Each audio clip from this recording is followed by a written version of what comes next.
Welcome back to episode 2 on How Good Will They Be. In this series, I take a team that's looking very interesting coming into next season, NBA season, and I go over them and I give my opinion on how I think they will do. And in today's episode, we have the Toronto Raptors. The Toronto Raptors are a very interesting team, so we're going to get right into it. But before we get into this video, go watch episode 1 where I talk about the Chicago Bulls. But now that that's out of the way, let's get right into it. The first thing I want to talk about for the Toronto Raptors is Scottie Barnes. Scottie Barnes was shockingly selected with the 4th overall pick in the draft, with Jalen Suggs still being an option for the Toronto Raptors. He was still on the board.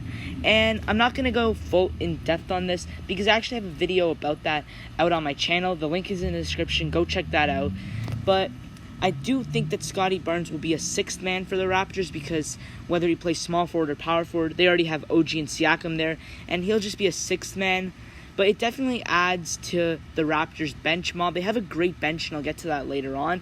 But yeah, Scottie Barnes, if you guys want to see my full in-depth analysis on Scottie Barnes, then just go click the link in the description. And yeah, if you're a Raptors fan, you understand how sad this next topic is. Kyle Lowry has joined the Miami Heat. It's finally happened. He has left the Toronto Raptors, signed a 3-year, $90 million or $85 million, $90 million I want to say, with the Miami Heat. And oh man, this really hurts as a Raptors fan. Everyone knows Lowry's the greatest Raptor of all time. So yeah, it hurts, but at the same time, it's not too surprising. I mean, everyone saw that coming, that Lowry would leave, and the Heat would have been my number 1 prediction. But yeah, I'm not going to sit here and talk about how sad it is to see Lowry go, because a lot of you guys probably aren't Raptors fans. The Raptors did get something out of Lowry, though, which is why it's not as sad, because we got something out of it. The Toronto Raptors got Goran Dragic, Precious Achiuwa, and a 2nd-round pick from the Miami Heat. Now I'm going to talk a little bit about this trade. The Toronto Raptors get a 2nd-round pick. I'm just going to put that out of the way. But they get Goran Dragic, who kind of reminds me of Lowry. He's not exactly like Lowry. Lowry's a bit more like get to the rim, where Dragic is more of a playmaking-minded point guard. Not that Lowry isn't. He's still... I would have Lowry over Dragic, but Dragic's not terrible. We also get Precious Achiuwa, which is who I'm really excited for. Last year, the Raptors were hot trash, and I think their main reason was they couldn't grab a rebound for their life, and just overall didn't have any good interior defenders other than Chris Boucher. Now with Precious Achiuwa, he might even start for them. Who knows if they don't re-sign Birch. And it's going to be really good for the Raptors. Though he is small, I think that he can still be something with the Raptors. I've said this so many times on my channel before that the Raptors development system is so good, and they can take any young player and make them so good.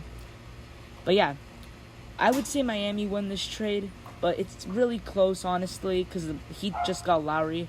You never really know who won this trade. We're going to have to see how Achiuwa turns out for us. Now I want to go over the Toronto Raptors' potential starting 5 last year.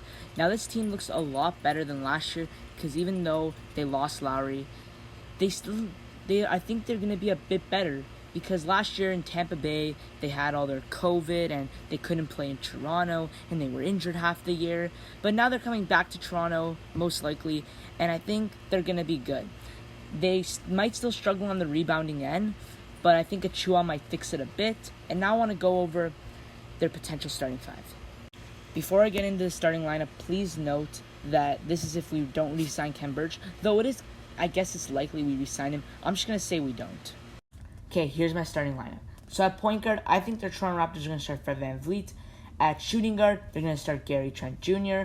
And at the small forward position, we have OG Anunoby. Power forward, Pascal Siakam. Those are all pretty obvious ones. And the center is going to be Precious Achiuwa, I think.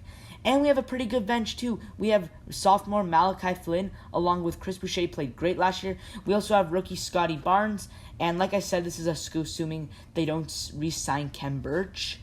So I'm not sure who their 9th guy will be. They might just throw someone in there just for the sake of having 9 guys. And I'm going to talk about the starting lineup a little bit. I think this starting lineup is pretty good because we've seen how good VanVleet, Trent, OG, and Siakam were last year. They all played great, and they're looking like they're just going to get better next year. And then you also have Precious Achiuwa. The center is it's still a weak position for the Raptors, But regardless if they re-sign Birch or whatever, I think Achua is going to start for them. He had a disappointing rookie year, but he didn't really play much.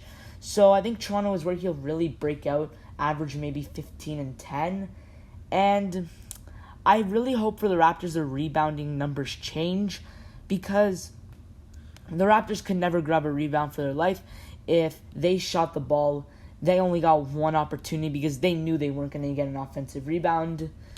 And that really was bad against the Raptors. And hopefully Achua is able to fix that. And also, our bench isn't terrible. We're also probably going to have Goran Dragic off the bench too, along with Flynn, Boucher, and Scotty Barnes. I just remember that now.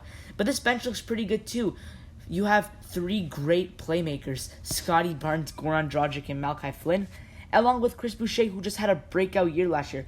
And I think this team can do pretty good next year.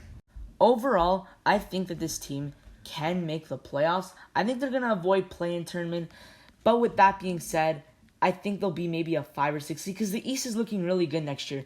No order, I think the teams that are going to be ahead of them will be Philly, Brooklyn, Milwaukee, Chicago, and that's pretty much it. So the Raptors could be, actually maybe Miami, but that's debatable. I think the Raptors can be the 5th or 6th seed, and if not, at the very worst, if injuries don't affect this team, I think they'll be 7th seed. So I say 5 seed at best, 7th seed at worst.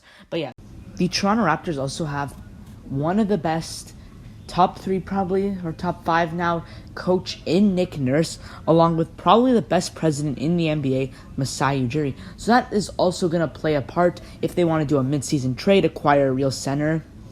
But that's just something I can add on, so yeah. That's a wrap for my video, guys. I really hope you enjoyed on my take on the Toronto Raptors next year. Be sure to subscribe, and we'll see you in the next video.